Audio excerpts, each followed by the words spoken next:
คนก็หลายหรือแต่ก็ 3,000 กว่าเกือบจะ 4,000 คนเนาะสบายดีทุกคนตอนนี้เวลาตอนแรงๆเนาะที่นครหลวงเวียงจันทร์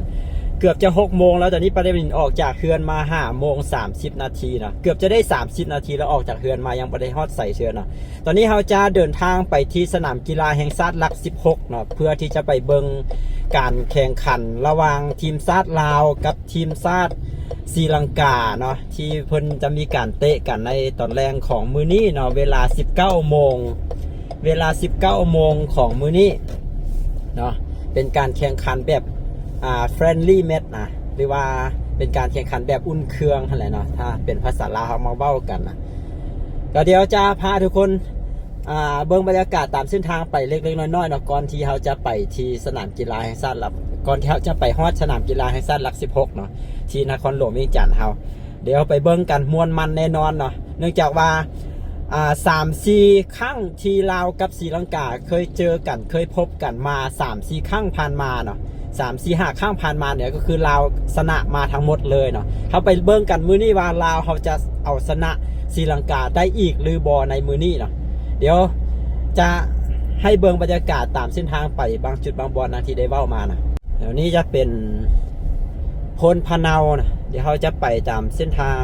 ถนนไกรสอนพรหมวิหารนี่ไม่แน่ใจว่ารถจะยังติดหลายบ่ตอนนี้ก็6 โมงแล้วนะ6 โมงแล้วก็รถน่าจะบ่ติดหลายแล้วที่บ่ก็ยังอีกชั่วโมงนึงจะเริ่มการแข่งขันก็น่าจะทันอยู่นะแล้วจากนี้ไปก็ประมาณ15 กิโลเมตรนะจากจุดนี้ไปสนามกีฬาแห่งชาติหลัก16เพราะว่า16 กิโลเมตรนี่ก็คือนับจากประตูไซไปนะ16 กิโลเมตรจากนี้ไปประตูไซก็น่าจะประมาณ1 กิโลเมตรก็หวังว่ารถสิบ่ติดหลาย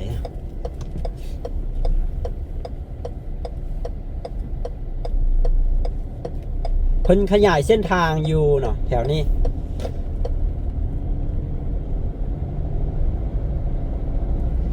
ขยายเส้นทางอยู่ทางขวามือเขาเนี่ยก็ระมัดระวังกันเอาเนาะทุกคนเขาเจ้ามีการก่อสร้างอยู่นะนี่มันจะมีรถจกรถเคนรถดุดรถอีหยังก็ว่ากันไปเนาะเขาเจ้าอาจจะมีการมูลกันอย่างสินะไว้ระมัดระวังกันในการสัญจรเนาะเพราะถนนเส้นนี้ก็การสัญจรหนาแน่นอยู่แล้วเนาะต้องค่อยไปค่อยมานะแล้วก็มีการก่อสร้างขยายเส้นทางแล้วก็มีการสร้างสถานีรถเมล์ด่วน MRT เนาะก็สาเหตุที่ขยายเส้นทางก็ว่าเพิ่นสิเฮ็ดเป็นรถเมล์ด่วนนี่แหละ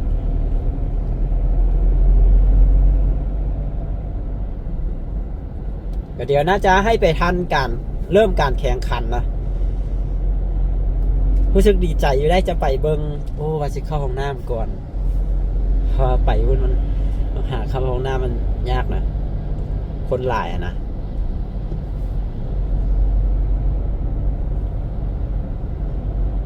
ปาราบินก็ยังบ่เคยเบิ่งจักเทื่ออย่างก็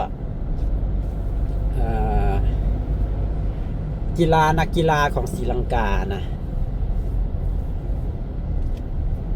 ศรีลังกาก็ช่วงโควิดนี่ก็เป็นข่าวใหญ่ที่หลายคนน่าจะฮู้กันนะที่ประกาศประเทศศรีลังกาประกาศล่มละลายนะเงินเฟ้อหนักแฮงนะเงินเฟ้อหนักแฮงก็มีหนี้สินสูงนะแล้วประกาศล่มละลายเป็นบ่หรือจังใดนี่แหละในขณะที่ปาราดินขับรถติดไฟแดงเมื่อกี้นี้ปาราดินเบิ่งโทรศัพท์น้อยนึงเห็นมีข่าวนะโอ้ถือว่าเป็นข่าวที่บ่จบบ่สิ้นบ่แล้วจักเทื่อนะข่าวระหว่างรัสเซียกับยูเครนนะเขาเจ้าก็นี่อย่างก็เห็นมีการทิ่มระเบิดใส่ฐ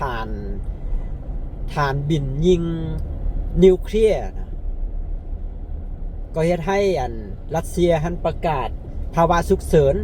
เนาะตามที่ปาได้ยินเบิ่งข่าวเมื่อกี้นี่25 นาทีผ่านไปนี่ข่าวเขาเจ้าออกนี่ข่าวสดออกนี่รัสเซียทิ่มระเบิดใส่ฐานเนี่ยก็ฐานบินยิงอาวุธนิวเคลียร์แล้วก็รัสเซียก็เลยว่าประกาศภาวะฉุกเฉินในตอนนี้สินะโอ้ ประดับดินบ่ฮู้ว่าเป็นอะไรปกติก็ข่าวนี่มันก็มีกันมาทุกมื้ออยู่แล้วเนาะข่าวพวกนี้นะแต่ว่าเมื่อกี้นี้ไปเห็นแวบอันข่าวตัวนี้นะเราเห็นเขาเจ้าเอารูปขึ้นมันเป็นรูปแบบมีควันขึ้นไปเทิงฟ้าแล้วเป็นแบบสไตล์แบบจำเป็นระเบิดแบบหุ่นแหงนะแล้วประเด็นรู้สึกสั่นสะเทือนใจจังไดบ่ฮู้เลยพอเว้าถึงนิวเคลียร์แล้วนี่อย่างจังซี่นะย่านแต่ว่ามันเกิดสงครามนิวเคลียร์อย่างแท้สินะเว้าหลายบ่ได้นะทุกคนเรื่องนี้นะหมายถึงว่าประเด็นเว้าลง YouTube หลายบ่ได้ว่าย่านแต่ YouTube มันสิจับหาว่าเฮาอย่างก็เขาเอิ้นอย่างในกฎของ YouTube มันจะมีอยู่นะว่าบ่ให้เฮาอย่างเกี่ยวกับเรื่องพวกนี้สินะเนาะเว้าหลายเดี๋ยวมันสิจับว่า AI มันสิจับเฮาว่าเฮาเข้าข้างฝ่ายใดฝ่ายหนึ่งหรือว่าจังได๋หั่นนะรถติดหลายเนาะก็บ่หลายบันไดจี้บ่อันนี้มันติดไฟแดงนะไฟแดงลัก5นี่เฮาหาก็มาฮอดสนามกีฬาทุกคนยังอีก10นาทีเขาเจ้าสิเริ่มแล้วโอ้เกือบบ่ทันรถติดแหงนะก็สิมาฮอดได้นะใช้เวลามา1 ชั่วโมงครึ่งเลย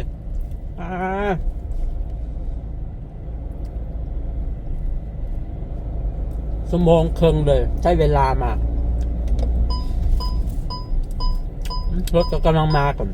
คนน่าจะมาเบิงหลายอยู่ได้ตามเบิง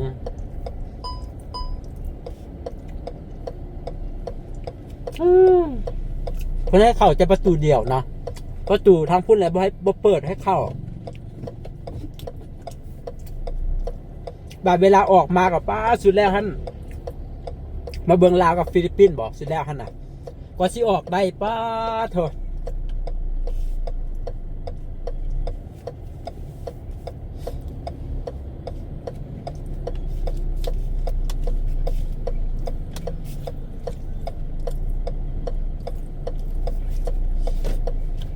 จะไปจอดบนไหนให้มันแบบตอนออกมาให้ออกง่ายเนี่ย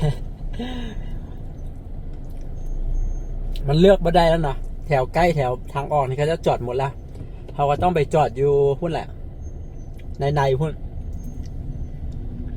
เก็บเงินค่าจอดน่าจะคันละ10,000 กีบถ้าจื้อบ่ผิด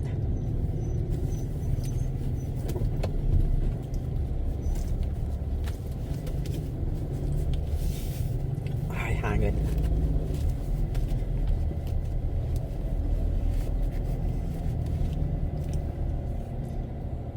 นี้บ่ได้ปะจอดนี้ได้บ่นี่ได้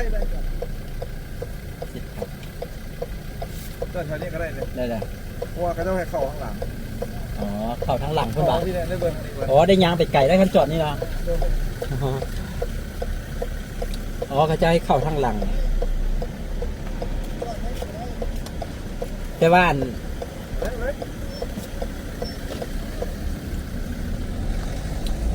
ขณะไปจอดอยู่ในพุ่นนะเวลาขาออกเวลาออกมาหนะ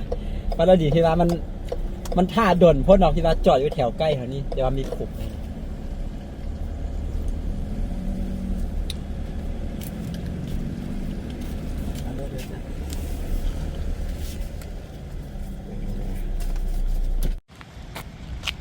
รถกำลังมาทุกคนมาเบิ้งหลายอยู่ได้คนมาหลายอยู่ได้แล้วข้าเจ้าสิเริ่มนะตอนนี้นะตอนนี้น่าจะเคารพธงชาติแล้วล่ะบอกที่จังใดนี่แหละเขามาบ่ทันนะรถติดหลายโคตรเจ้าให้ไปเข้าทางหลังคุณมาหรือว่าจังใดคือคนคือว่าบนหลายอยู่ทางนี้ น่าจะต้องได้ไปซื้อปีทางหลังเขาเข้าทางหลังเดี๋ยวเขาจะแล่นไปก่อนย่านบ่ทันคนมาหลายเลยเขาสิยางแลดไปเอาโอ้บอลทางหน้านี่เงียบเลยเนาะเขาเจ้าไปขายปี้ขายอย่างอยู่ทางหลังพุ่นแล้วก็ให้เปิดให้เข้าโซนทางหลังยางแลดมานี่เลยเขาจะเปิดไฟสว่างสวัยไปเต็มไปหมดเลยรถจึงขึ้นมานี่เลยโอ้เขาเจ้าเคารพธงชาติแล้วนะเขาบ่ทันโอ้รถติดหลายโคตรคนมาหลายเลยคนกำลังมากันเพราะมื้อนี้มันเป็นมื้อพักนะมันเป็นมื้อเฮ็ดเวียกเหตุการณ์นะเขาเจ้าก็ยังไปเฮ็ดเวียกเหตุการณ์ไปห้องเฮียนกันก็ที่มากันนี่วันนี้น่าจะซื้อปีวันนี้แล้วก็เข้าวันนี้บ่ได้จังไดคนหลายอยู่เลยจะต้องเข้าไปเบิ่งทางในแหละว่าคนจะหลายขนาดใด วันนี้น่าจะซื้อปีอยู่นี่เดี๋ยวซื้อปีกันนะทุกคนเบิ่งบรรยากาศคนกำลังมากันเนาะแต่ว่าการแข่งขันน่าจะเริ่มแล้วบอกตอนนี้ปีละ10,000 กีบเนาะทุกคนบ่ได้แพงเลยนะปีละ10,000 กีบครับเข้าไปถ้าเป็นแมตช์แบบอันนั้นนะตอนนั้นทำมาเบิ่งเป็นอย่างก็เป็นซิงแชมป์อาเซียนบ่อันนั้นนะปีละคือว่า20,000 กีบว่าที่จังไรอันนี้มันเป็นแบบว่าการแข่งขันแบบเขาเนี่ยก็แบบเฟรนลี่แมตช์ซื่อๆนะเป็นการแข่งขันแบบอุ่นเครื่องนะจะว่าจังไรก็บ่ได้แพงนะก็ปีละ10,000 กีบนี่เขาจะเอามาให้เปิดเข้าเบื้องฝักนี้เนาะเขาให้เปิดเข้าเบื้องฝักนี้เขาเจ้าก็เลยมีการมาขายของขายเครื่องอย่างอยู่เบื้องฝักนี้ยังเนาะยังบ่ทันเริ่มเถอะยังบ่ทันเริ่มเถอะเวลา6:58 นาทีตอนนี้ยังอีก2 นาทีก็จะฮอด7 โมงจะฮอด19 โมงแล้วแต่ว่าเบื้องนั่นคือว่ายังบ่ทันได้ยังบ่ทันเปิดเลยเดี๋ยวเบื้องบรรยากาศแถวนั้นนี่ก็จะมีโต๊ะให้นั่งกินข้าวกินน้ำนั่นไปบรรยากาศทางนี้มีขายแนวอาหารการกินนะ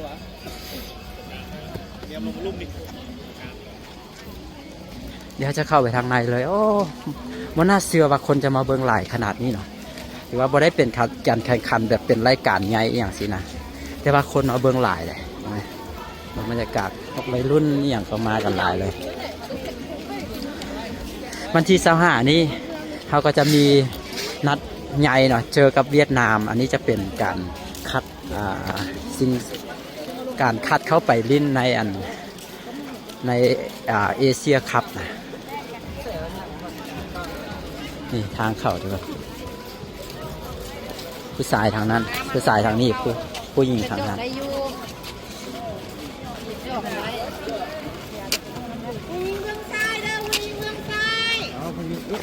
ชด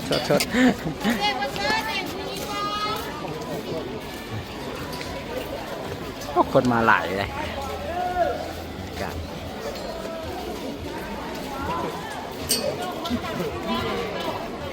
ขึ้นดูนะขึ้นอะไรเราตัวขึ้นเมื่อไหร่เดี๋ยวเขาจะไปขึ้นอยู่บนเครื่องกลางพี่เลยเนาะวันนี้บนเครื่องกลางว่ะทางนั้นคนหลายนะอันนี้คนบ่หลายมาได้ทางพอดีได้มาอันขึ้นทางนี้นะปกติเขาจะเข้าทางหน้าเขาหน่อยนี่มาขึ้นทางนี้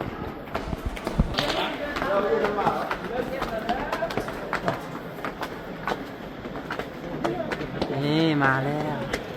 เพิ่นบ่ได้เตะ7 โมงว่ะตอนนี้ก็คือ7 โมงแล้วเพิ่นคือบ่ทันได้อย่างเธอยังซ่อมอยู่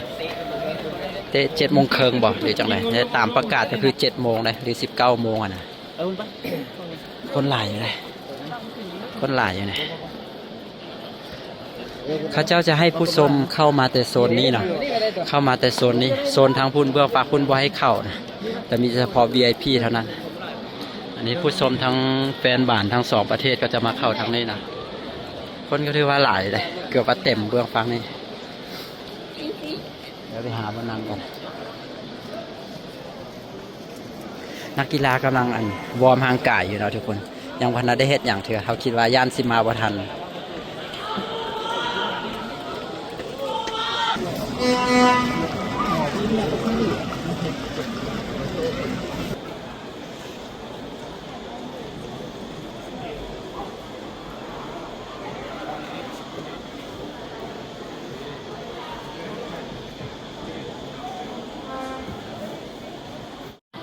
คิดว่าเพิ่นน่าจะเลื่อนเวลาเตะเป็น19:30 นาทีหรือว่า7:30 นาทีตอนแรกบอกตอนนี้7 โมงปลายแล้วนะ7:05 นาทีแล้วหรือว่า19:05 นาทีแล้วแต่ว่ายังบ่ทันได้เฮ็ดหยังเถอะเพราะทีมศรีลังกาคือว่าเบื้องหน้าคือว่าเป็นใบหน้าฝรั่งหมดเลยนะศรีลังกาก็เป็นฝรั่งว่ะก็จะเป็นแบบเป็นคนอินเดียแบบว่าสไตล์คล้ายๆคนอินเดียบ่แม่นว่ะแต่ว่าเบื้องจากนักเตะแล้วคือว่าเป็นหน้าฝรั่งหมดเลยเดี๋ยวจะซูมให้เบิ่งได้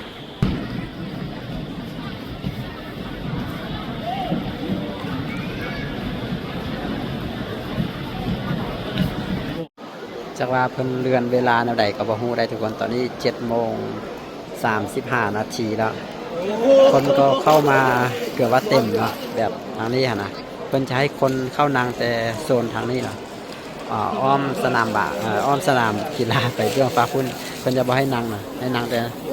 บริเวณแถวๆนี่แหละคนก็มาหลายขนาดแต่ว่าเห็นเกียมจะนักกีฬาจะเกียมจะออกมาแล้วนะทุกคน7:35-36 นาทีแล้วคันสิว่าเป็น7:30ก็บ่แม่น7:00ก็บ่แม่น มันอาจจะเตะแบบอันนั้นที่บอก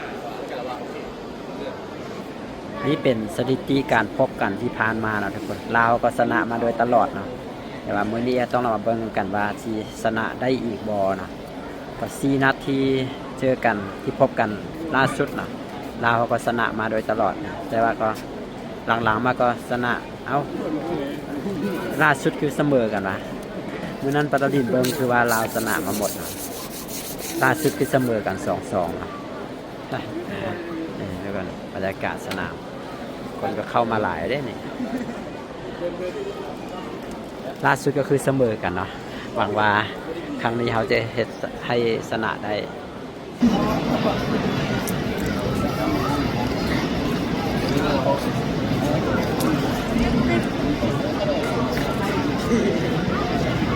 Let's welcome the national team of Laos and Sri Lanka. บรรดาแขกผู้มีเกียรติทุกท่านขอเสียงปรบมือดังๆต้อนรับทีมชาติลาว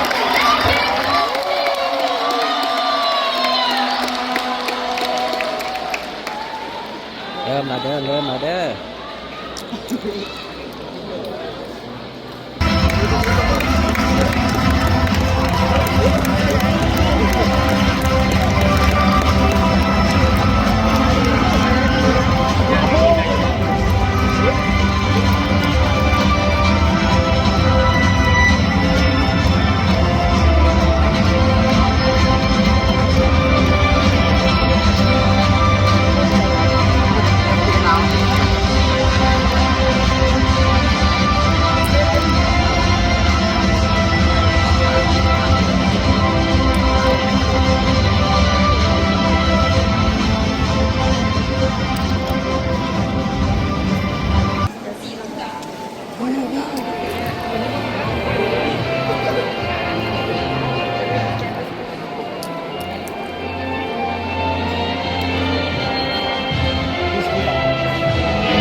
เอาแล้วเด้อทุกคนวันนี้เริ่มขึ้นแล้วเนาะวันนี้นะ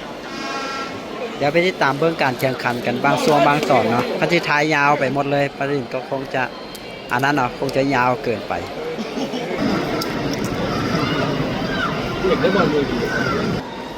สรุปก็คือเกมนี้ฮันเริ่มขึ้นเวลา7:45 นาทีนะหรือว่า 19:45 นาทีเนาะเกมการแข่งขันในครั้งนี้ปาดาวดินติดตามข่าวมาก็คือเริ่ม7 โมงนะแต่ก็แบบเลทมาด่วนเลยแต่ว่าเพิ่นเปลี่ยนเวลาเลยจังใดก็บ่แน่ใจนะทุกคนแต่ในที่สุดก็จะเริ่มขึ้นแล้วในตอนนี้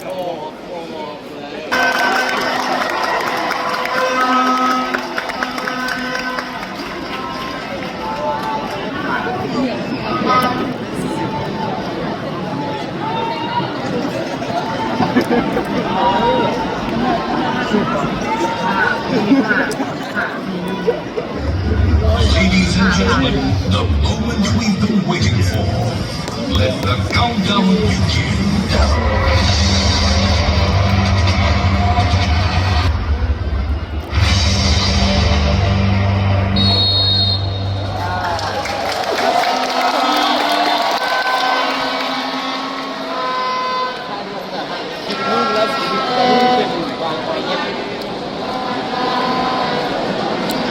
ลาวเข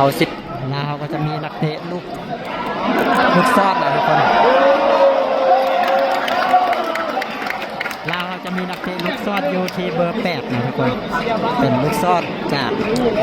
ประเทศไหนวันนี้ปานาบินก็มีข้อมูลด้วยกันนะลาวเขาจะได้เตะมูหมอเลยจังไหนนี่แหละทางศรีลังกาเฮ็ดออกเองเริ่มมาก็ได้รุ่นเลย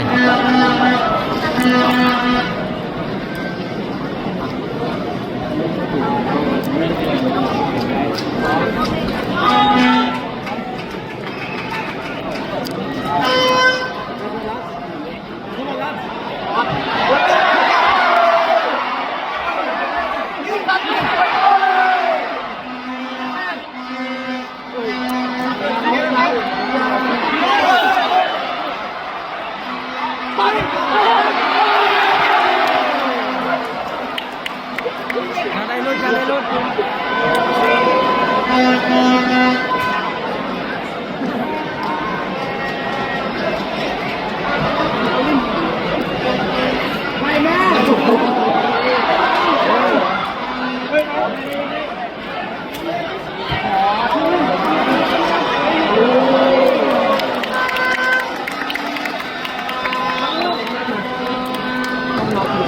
ลาวเขาอยู่ในชุดสีแดงด้วยเนาะศรีลังกาอยู่ในชุดสีขาว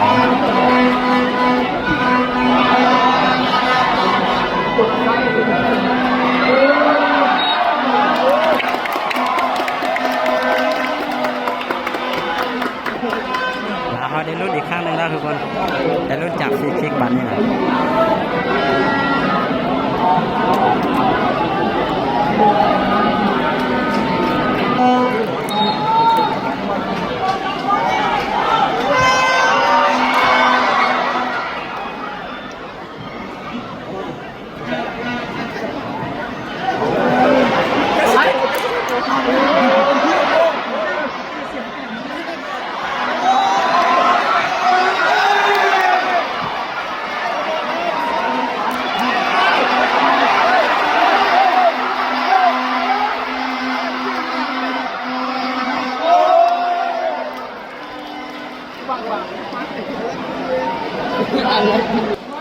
โอ้กล่องเชียร์ลาวเขานี่เสียงดังขนาดเลยมื้อนี้เนี่ยกล่องเชียร์ศรีลังกาน่าจะบ่มีนะน่าจะมีแต่ลาวเขานี่แหละแต่ลาวเขามีโอกาสรุ่นตลอดได้ตอนนี้นะ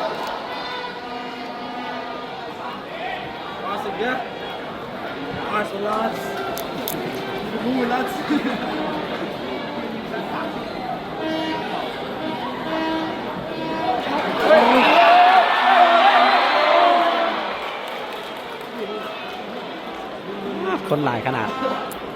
เดี๋ยวเพิ่นบ่ให้คนนั่งกระจายนะเพิ่นให้คนนั่งอยู่รวมกันมาเลยก็ว่าคนก็เลยว่ามารวมกันแบบนี้คึกคักดีนะ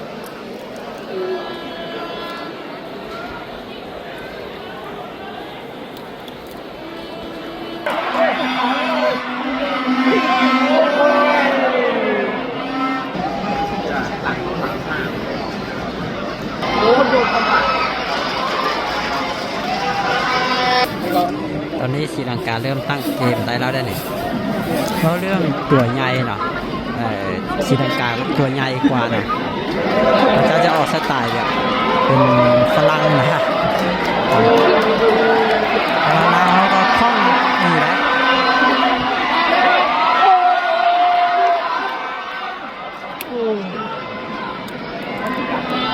เราได้ฟาวนะ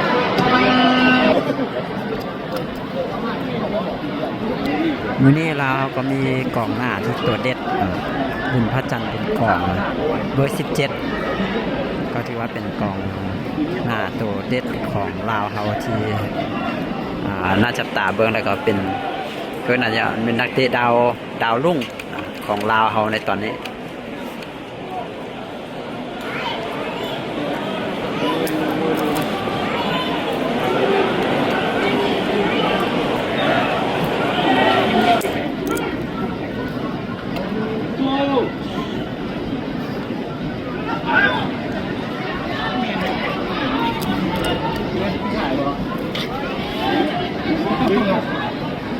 เป็นใบ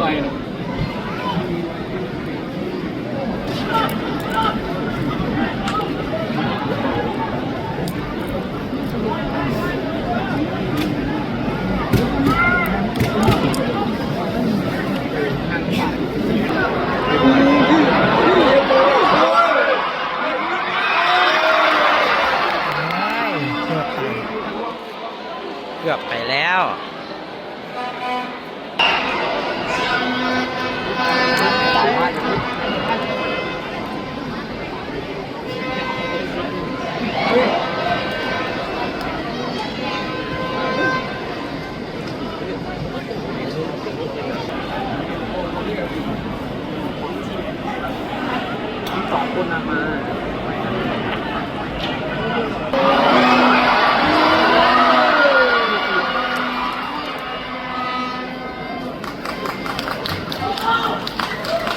ตอนนี้ชื่อศรีลังกาบุกอยู่ลาวเฮาล่ะ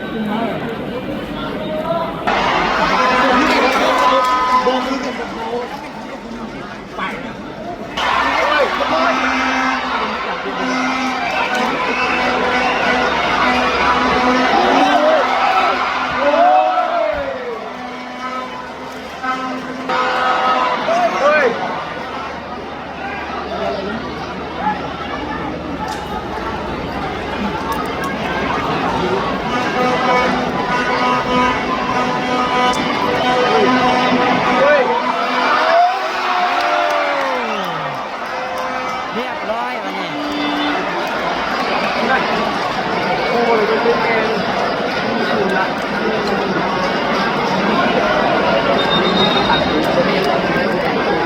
ลาวเสียประตูแล้วนะ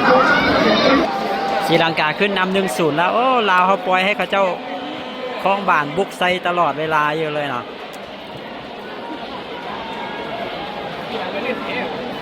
เบิ่งเกมตอนนี้นี่ลาวเขาเป็นห้องเลย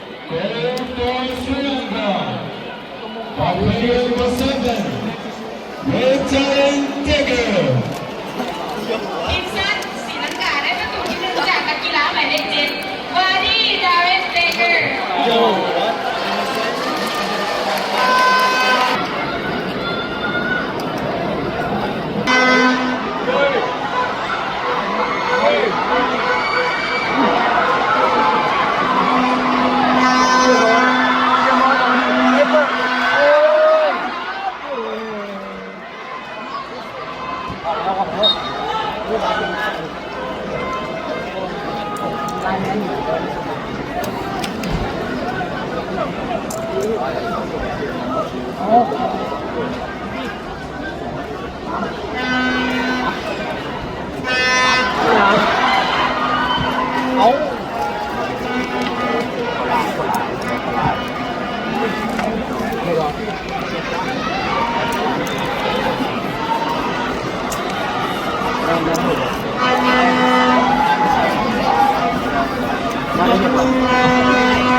เรียบร้อย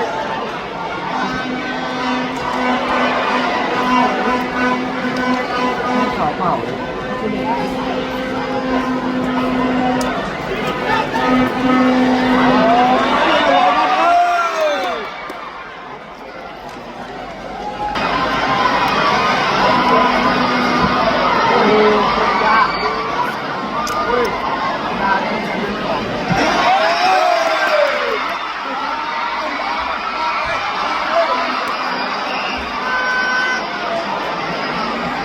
คุกคิกอยู่หน้าประตูเขาตลอดเลยว่ะใส่ลูกที่2จะมาได้แบบนี้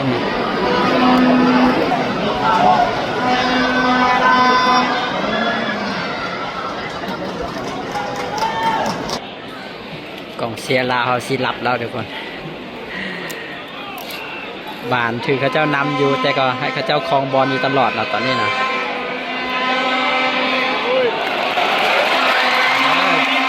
ได้ บานคล้องบานได้ก็ดีเนาะเออ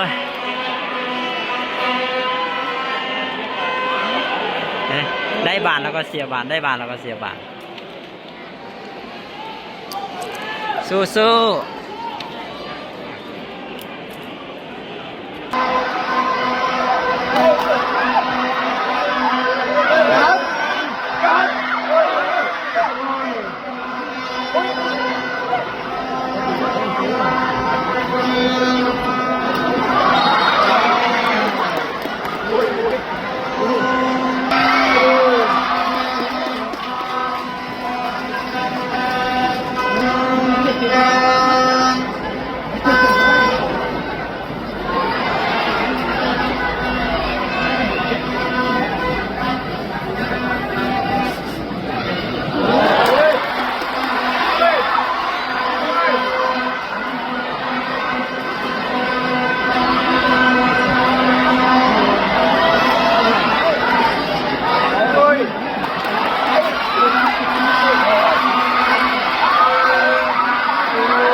เกือบลูกที่2ไปแล้ว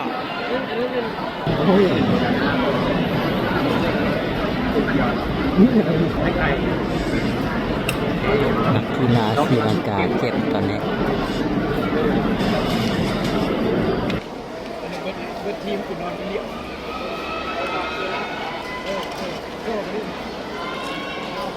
อะไรกับสมัย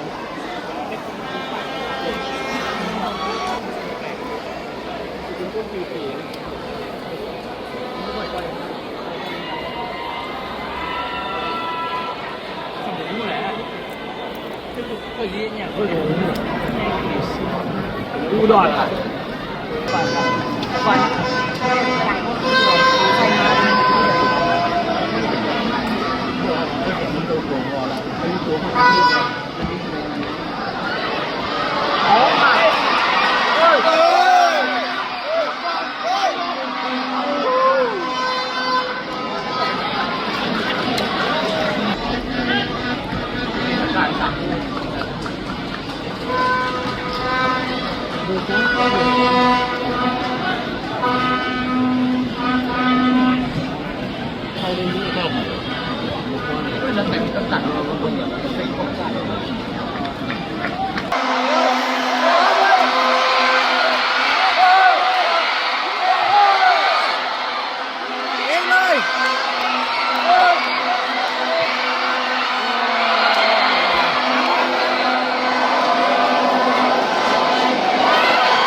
บอลล่ำหน้าวะ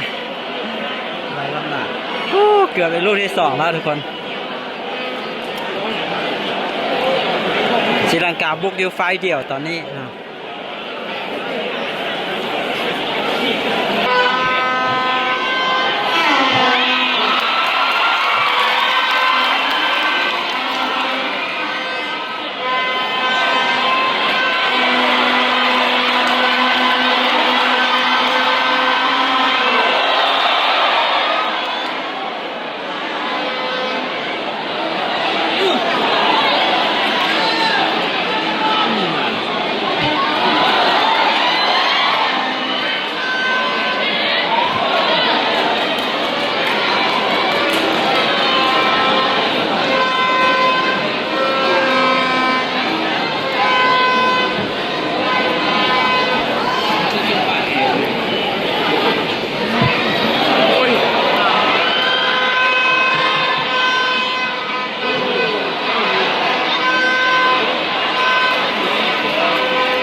บรรยากาศทางลมทุกคนคนหลายเลยคนแน่นเลยบอกไหม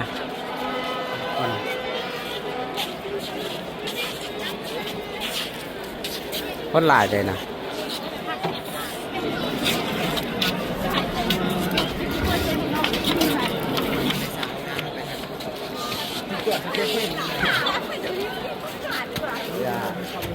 ใกล้สิหมดเวลาเครื่องทำอิฐแล้วเถอะ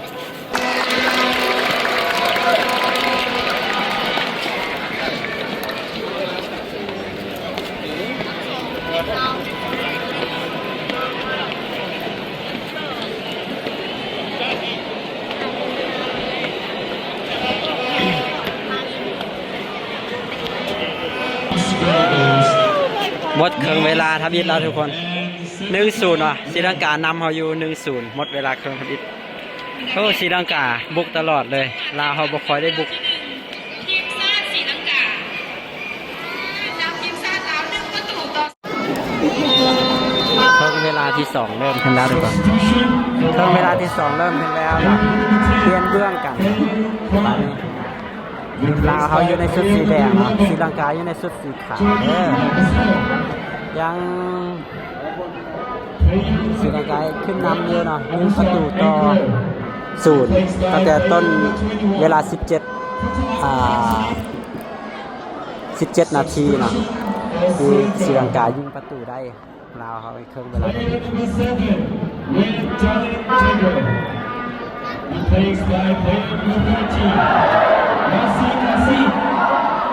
and player number 12, Leon Pereira. Replaced by player number ได้สำเร็จคุณธนาของสนิทเข้าไปลิงแทน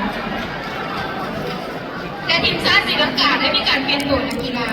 โดยได้นำเอานักกีฬาหมายเลข7วาร์ดี้การเรนเดเกอร์ออกและได้ส่งโอลิเวอร์จาเมสคับเทรัสเข้าไปลิงแทน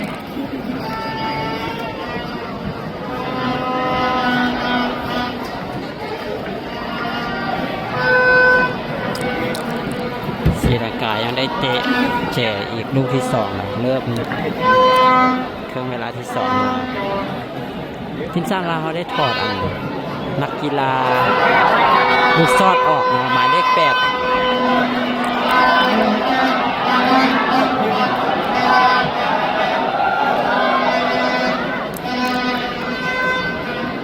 รีลังกาก็ยังบุกใส่อยู่นี่